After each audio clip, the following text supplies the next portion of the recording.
Hi there, Phil Simborg with a confession. This came up in the Chouette in Chicago on Saturday, and I was red, and it's a money game or unlimited game, and red to play 6-5, and I played this one wrong. So take a look and see if you can decide what your play is.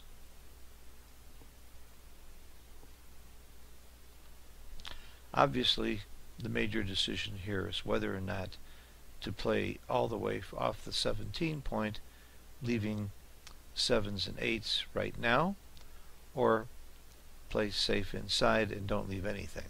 Which one would you do?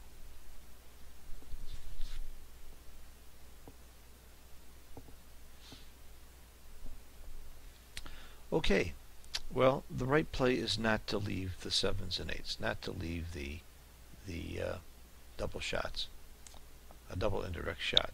And it's not a horrible error. It's about a 4% error.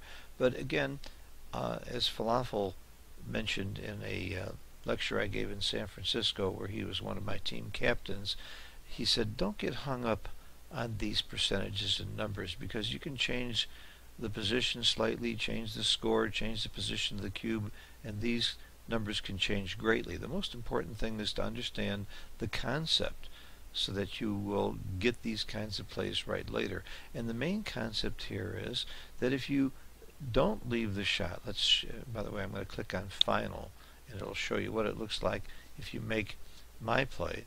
If you make my play, of course, if he rolls a 7 or an 8, you're in trouble. Or as what happened in our actual game, is he didn't roll a 7 and an 8. He rolled a double 5. And well, the double 5 didn't hurt me that much because I'm still pretty much up in the race.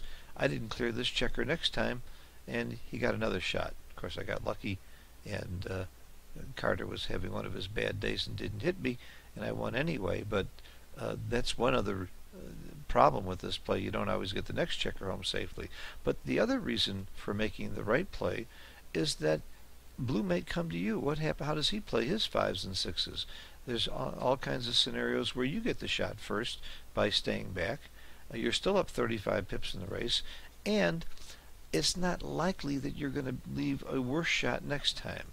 If it was very likely that with a 6 or 5 you're leaving indirect shots, but you can play 5s here, and most of your 6s are going to go past if you roll a 6, or maybe even hit him, depending, of course, on what he rolls. So that's a key element. And one of the ways to really figure out why your play is wrong or right is to change the position some. So for example, if we change this position to something like this, now it's hugely right to run. Because if you play 6-5 from here and here, now you don't have the flexibility. Next time when you do roll a 5 or a 6, your hands are tied, and especially with 5s, your hands are tied, and you're going to be forced to leave possibly double shots or a single direct shot with an indirect shot. It is likely to get very worse for you, and now it's more important to run. So looking at those factors and changing the position around after you examine it to see what would change the play is another factor. Would it change the play, for example, if blue had a worse board, if his board was more crashed? Take a look and see how you would play 6-5 now. Does that change your play any?